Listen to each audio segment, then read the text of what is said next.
Liturgia diária. Domingo da quarta semana da Quaresma. Primeira leitura, Josué. Capítulo 5, 9, versículos 10 a 12. Leitura do livro de Josué. Naqueles dias, o Senhor disse a Josué: Hoje tirei de cima de vós o opróbrio do Egito. Os israelitas ficaram acampados em Gilgal e celebraram a Páscoa no dia 14 do mês, à tarde na planície de Jericó. No dia seguinte à Páscoa, comeram dos produtos da terra, pães sem fermento e grãos tostados nesse mesmo dia. O maná cessou de cair no dia seguinte, quando comeram dos produtos da terra. Os israelitas não mais tiveram o maná. Naquele ano comeram dos frutos da terra de Canaã. Palavra do Senhor. Graças a Deus. Salmo responsorial. Salmo 33. Provai e vede quão suave é o Senhor. Bendirei o Senhor Deus em todo o tempo. Seu louvor estará sempre em minha boca. Minha alma se gloria no Senhor. Que ouçam os humildes e se alegrem. Reprovai e vede quão suave é o Senhor. Comigo engrandecei ao Senhor Deus, exaltemos todos juntos o seu nome. Todas as vezes que o busquei, ele me ouviu e de todos os temores me livrou. Provai e vede quão suave é o Senhor. Contemplai a sua face e alegrai-vos, e vosso rosto não se cubra de vergonha. Este infeliz gritou a Deus e foi ouvido, e o Senhor o libertou de toda angústia. Provai e vede quão suave é o Senhor. Segunda leitura, 2 Coríntios. Capítulo 5, versículos 17 a 21. Leitura da segunda carta de São Paulo aos Coríntios. Irmãos, se alguém está em Cristo, é uma criatura nova. O mundo velho desapareceu. Tudo agora é novo. E tudo vem de Deus, que por Cristo nos reconciliou consigo e nos confiou o ministério da reconciliação. Com efeito, em Cristo, Deus reconciliou o mundo consigo, não imputando aos homens as suas faltas e colocando em nós a palavra da reconciliação. Somos, pois, embaixadores de Cristo, e é Deus mesmo que exorta através de nós. Em nome de Cristo, nós vos suplicamos, deixai-vos reconciliar com Deus. Aquele que não cometeu nenhum pecado, Deus o fez pecado por nós, para que nele nós nos tornemos justiça de Deus. Palavra do Senhor. Graças a Deus. Evangelho de Lucas, capítulo 15, versículos 1, 3 e 11 a 32. Proclamação do Evangelho de Jesus Cristo segundo Lucas. Naquele tempo, os publicanos e pecadores aproximavam-se de Jesus para o escutar. Os fariseus, porém, e os mestres da lei criticavam. Jesus, este homem acolhe os pecadores e faz refeição com eles. Então Jesus contou-lhes esta parábola. Um homem tinha 2 filhos. O filho mais novo disse ao pai: Pai, dá-me a parte da herança que me cabe. E o pai dividiu os bens entre eles. Poucos dias depois, o filho mais novo juntou o que era seu e partiu para um lugar distante. E ali esbanjou tudo numa vida desenfreada. Quando tinha gasto tudo o que possuía, houve uma grande fome naquela região e ele começou a passar necessidade. Então foi pedir trabalho a um homem do lugar, que o mandou para seu campo cuidar dos porcos. O rapaz queria matar a fome com a comida que os porcos comiam, mas nem isto lhe davam. Então caiu em si e disse: Quantos empregados do meu pai têm pão com fartura, e eu aqui, morrendo de fome? Vou-me embora, vou voltar para meu pai e dizer-lhe: Pai, pequei contra Deus e contra ti, já não mereço ser chamado teu filho. Trata-me como a um dos teus empregados. Então ele partiu e voltou para seu pai. Quando ainda estava longe, seu pai o avistou e sentiu compaixão. Correu-lhe ao encontro, abraçou-o e cobriu-o de beijos. O filho então lhe disse: Pai, pequei contra Deus e contra ti. Já não mereço ser chamado teu filho. Mas o pai disse aos empregados: Trazei depressa a melhor túnica para vestir meu filho, e colocai um anel no seu dedo e sandálias nos pés. Trazei um novilho gordo e matai-o. Vamos fazer um banquete, Porque este meu filho estava morto e tornou a viver. Estava perdido e foi encontrado. E começaram a festa. O filho mais velho estava no campo. Ao voltar, já perto de casa, ouviu música e barulho de dança. Então chamou um dos criados e perguntou o que estava acontecendo.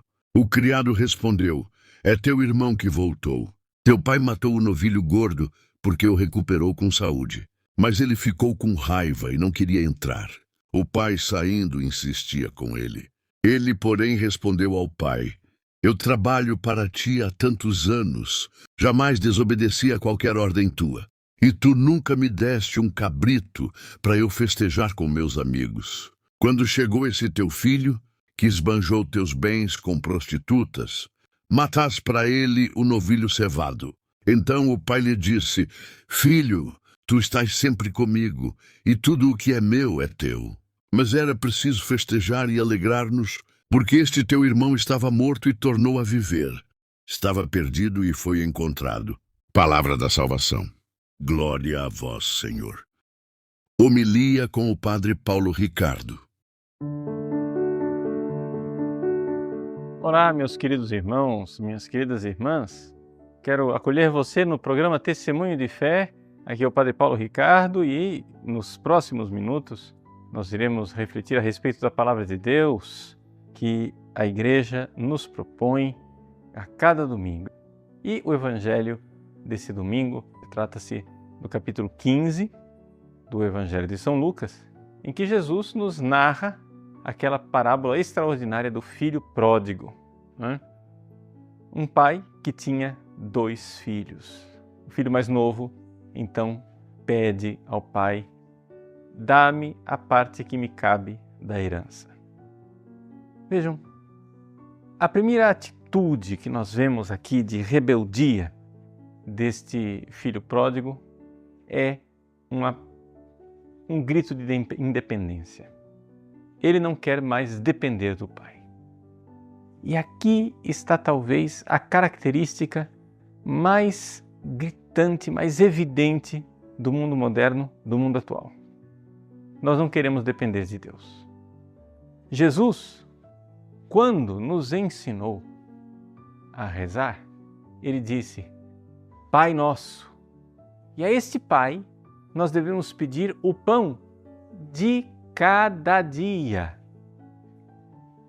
E esse pão de cada dia aparece lá nos Evangelhos com uma expressão meio esquisita, uma palavra de difícil interpretação, né? O pão supersubstancial. Esse pão que é a substância para nós vivermos, mas uma coisa que é de cada dia, que é de hoje. Amanhã eu vou e peço o pão de amanhã, um pouco como aquilo que Deus ensinou para o povo no deserto, a receber o maná a cada dia. E não podia pegar uma quantidade dupla do maná, porque senão aquilo apodrecia. Pois bem, Deus quer que nós tenhamos essa dependência. Ao narrar o Evangelho do Filho Pródigo, São Lucas, então, nos diz que o filho pede ao pai a sua substância. É interessante notar aqui o paralelo de palavras com o Pai Nosso. Quando a gente lê em latim ou em grego, é quase que inevitável a gente ver, pensar imediatamente no Pai Nosso, porque a gente vê aquela realidade da substância, do pão de cada dia. O filho, ele não quer o pão de cada dia, ele não quer ficar dependendo do pai, ele não quer ficar em casa para ir dependendo do pai, ele quer proclamar a sua independência, a sua autonomia. Agora, um outro dado do Evangelho que pouca gente nota é o seguinte: o pai divide os bens, mas o filho não sai imediatamente de casa. O versículo 13 nos diz que poucos dias depois, o filho mais novo juntou o que era seu e partiu para um lugar distante.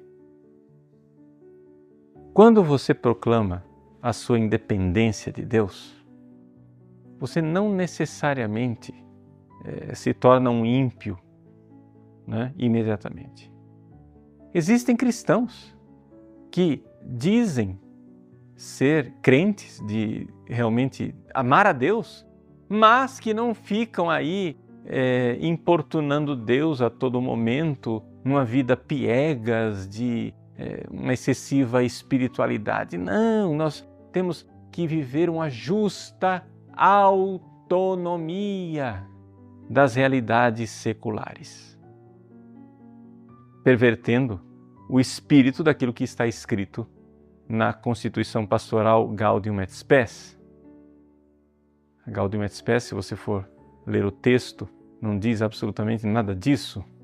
Diz o contrário, que não existe autonomia das realidades do mundo se por autonomia significa uma rebeldia contra Deus, onde você simplesmente nega a intervenção de Deus na sua vida.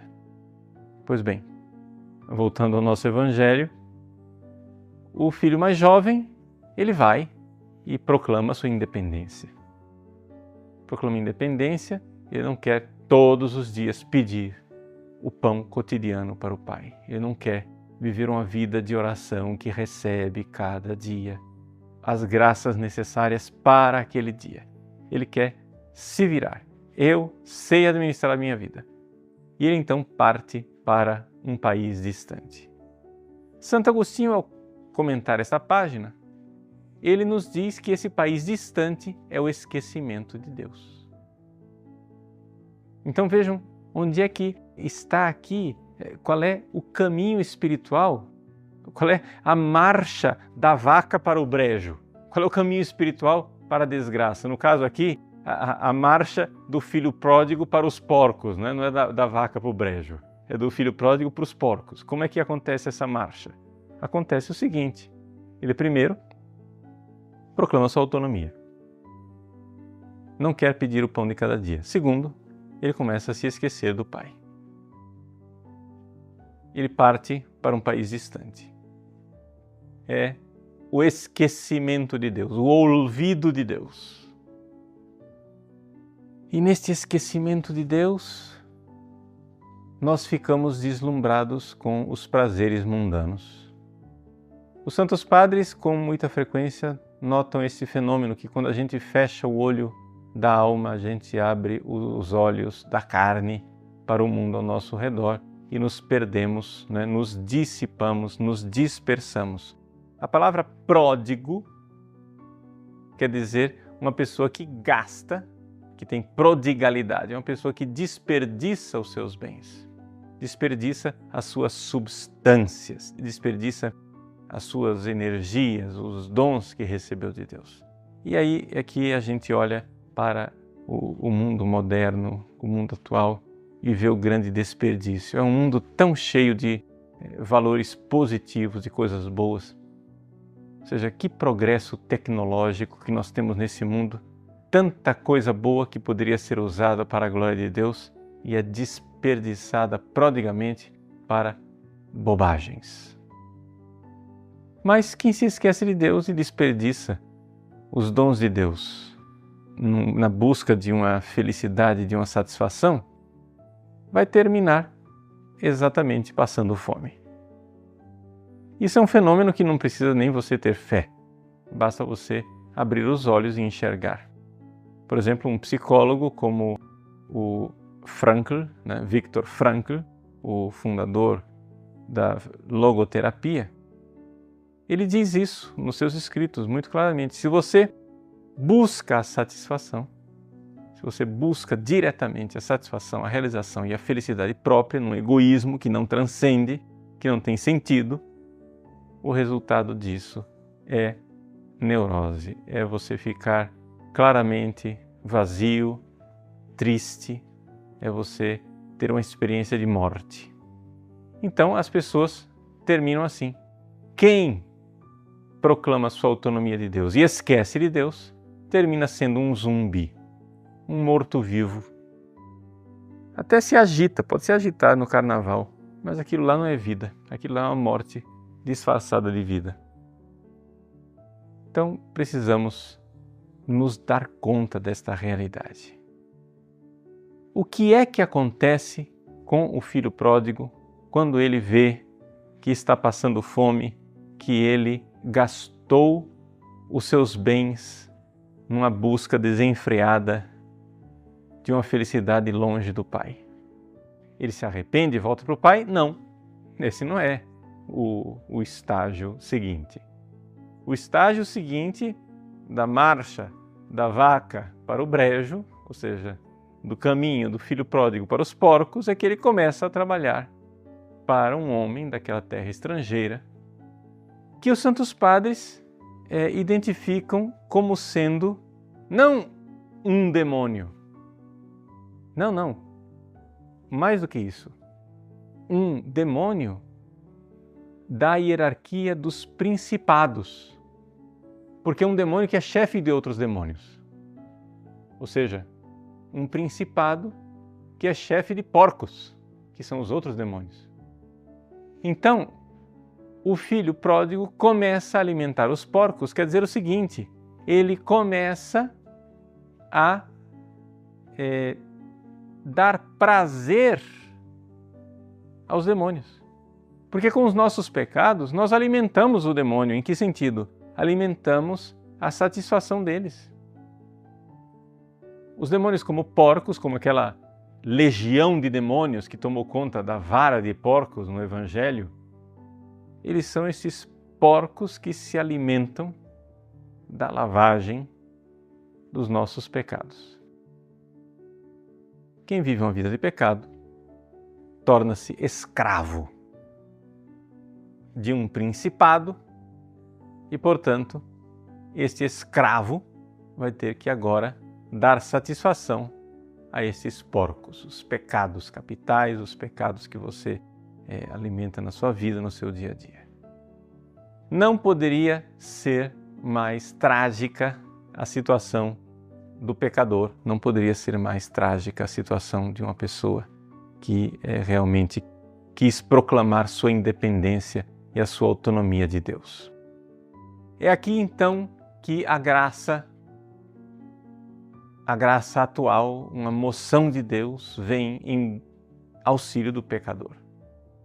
Claro que Deus, com a sua graça, está tentando fazer com que este filho volte para casa o tempo todo. Mas na parábola aqui, chegamos ao fundo do poço e o filho pródigo, então, recebe o apelo interior, a lembrança da casa do pai. Eis aí. Ele foi para um país distante, ou seja, ele se esqueceu de Deus. Agora ele se lembra de Deus. Mas como é que se dá esta memória de Deus? A memória de Deus, meus queridos, se dá quando ele cai em si. Ou seja, não espere que nenhum pecador, e você que está precisando se livrar dos seus pecados, não espere que a pessoa se converta sem que ela caia em si. Uma das grandes dificuldades que a gente encontra de fazer apelo a uma pessoa para que ela se converta é que ela pare e se encontre consigo mesma. Se ela se encontrar consigo mesma, já fizemos um grande progresso. Porque se ela se encontrar consigo, ela se encontrará com Deus. Se ela cair em si, ela se encontrará com Deus. Por quê? Porque é uma coisa assim evidente que ao encontrar-se consigo mesma, ela verá que saiu de Deus, abandonou Deus em busca de autonomia e independência e agora se encontra num estado lastimável de escravidão. Escravo de um principado, dando prazer a demônios com os seus pecados. Ou seja, o pecado nos escraviza. O pecado nos escraviza. Nós precisamos nos dar conta disso. Caia em si e veja quantas e quantas pessoas eu já ouvi em confissão, em desabafo, pessoas chorando e dizendo: eu não dou conta, eu não consigo sair desta situação na qual eu me encontro.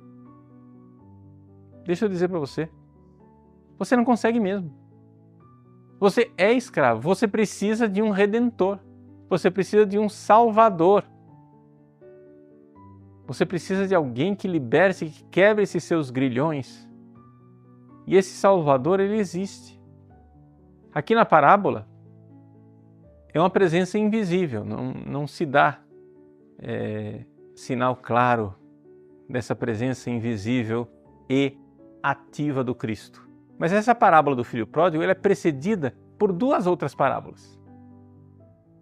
A parábola da ovelha perdida e a parábola do dracma perdido.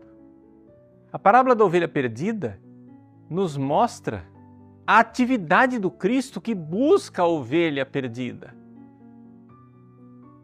Ou seja, Jesus vem atrás de nós.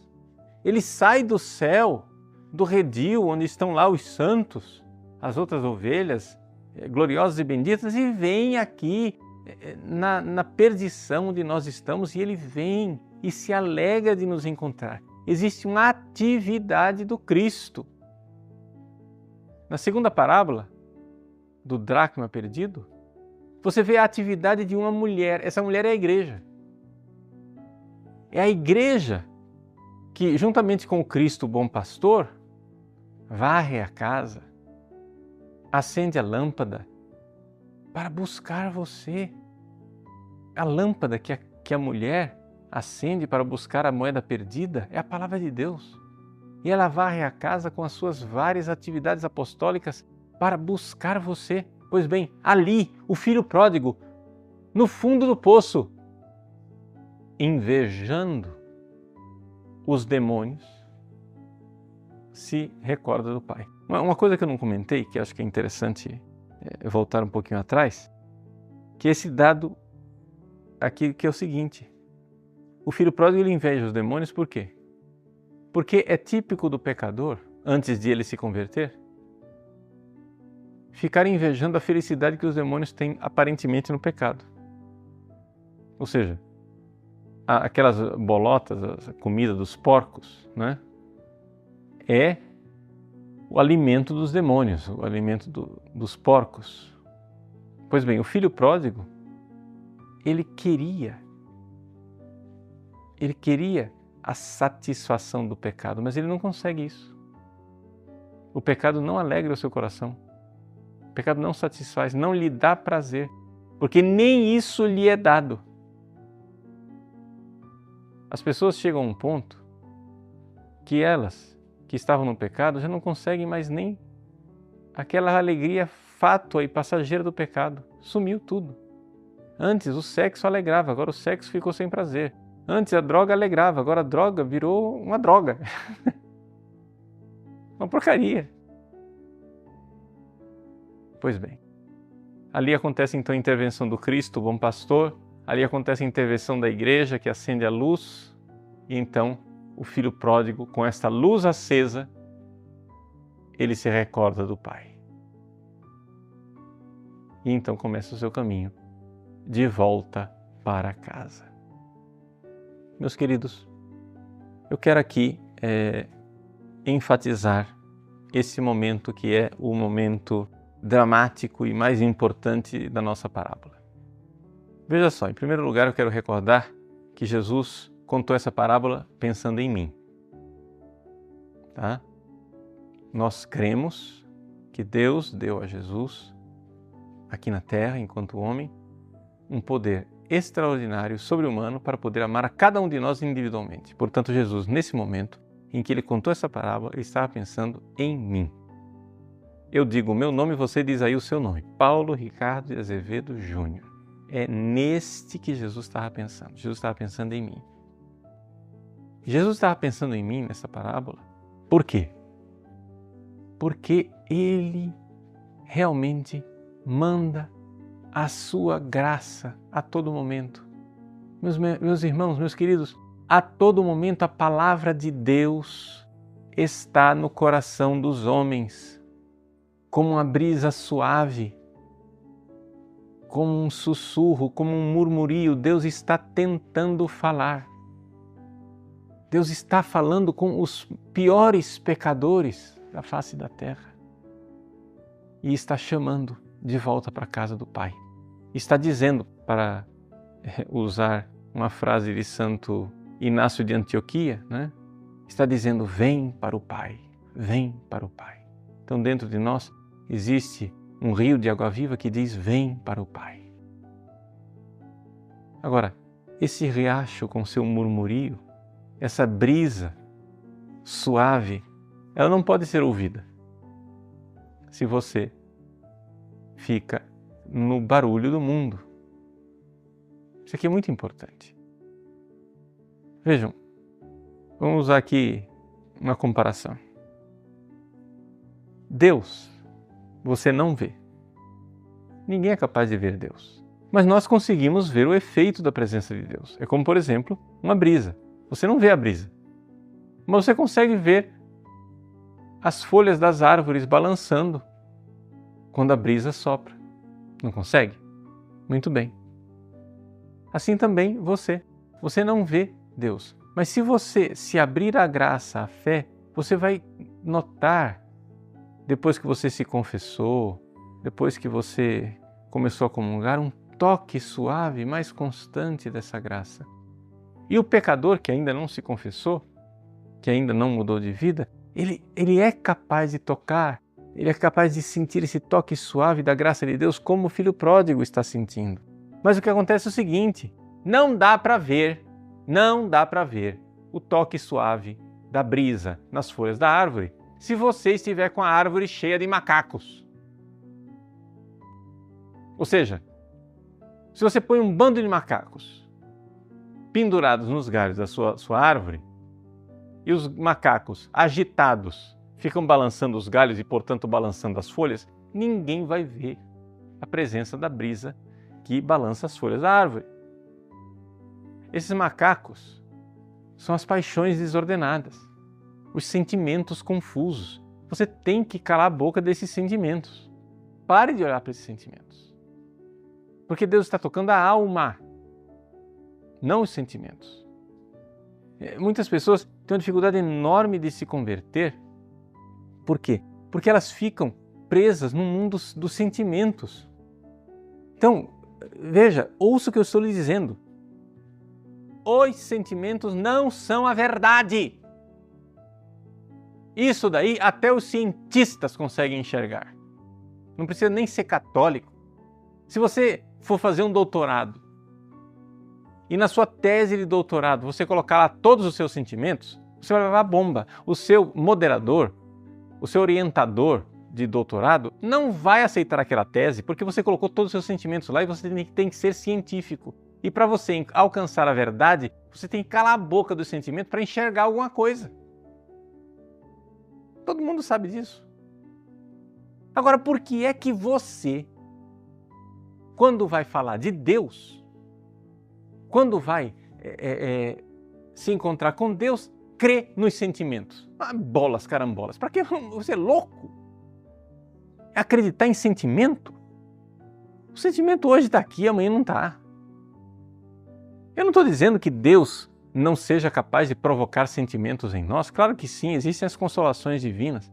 Mas acontece o seguinte, a gente não pode confiar nesse negócio. Um dia tá, outro dia não tá, um dia é Deus, outro dia é o diabo. Um dia é Deus, outro dia são suas paixões. Um dia é Deus, outro dia é o mundo que está invadindo a sua casa. Então, você precisa tirar os macacos dessa árvore para conseguir ver a brisa suave de Deus. Você precisa parar de prestar atenção nos sentimentos e ouvir os apelos de Deus que diz: vem para o Pai. Vem para o Pai. E como é que faz isso, Padre? Bom, a primeira coisa é você, ao olhar para dentro de você, da sua vida interior, ao cair em si, como o filho pródigo caiu em si, você não considerar que os seus sentimentos são de confiança. O que é que o seu sentimento está dizendo para você? Está dizendo que você não presta? Mas a fé está dizendo que você presta porque Deus morreu por você na cruz. O que é que o seu sentimento está dizendo? Que você não tem jeito? Mas a fé está dizendo que Deus não desiste de você e manda para você a sua graça. O que é que seu sentimento está dizendo? Que não adianta, você vai ser escravo dos demônios a vida inteira? Mas a fé está dizendo que existe um Redentor e um Salvador que quebrou as grilhões da escravidão. Então, você precisa dar passos na fé. E se você ouvir a brisa suave de Deus que chama você e que diz, vem para o Pai, você irá se levantar. Você irá fazer como o filho pródigo e vai dizer, vou me erguer, vou voltar para a casa do meu pai. E ele fará festa para você. Uma das características comuns às 3 parábolas, a parábola da ovelha perdida, do dracma perdido e do filho pródigo, é que todas elas terminam em alegria. A grande alegria de Deus. Festa no céu. Festa no céu. Meu irmão, minha irmã, quando você se levanta e vai lá se confessar, quando você vai lá e pede perdão dos seus pecados e chora os seus pecados, embora você esteja chorando, o céu está exultando de alegria. Existe festa com aquele choro. Por quê? Porque aquele choro é um choro de Deus. Não é a tristeza do mundo. Não é um complexo de culpa. É a felicidade do filho que estava morto e voltou à vida. Estava perdido e foi reencontrado. Bem-vindo à casa do Pai. Deus abençoe você. Em nome do Pai, e do Filho, e do Espírito Santo. Amém.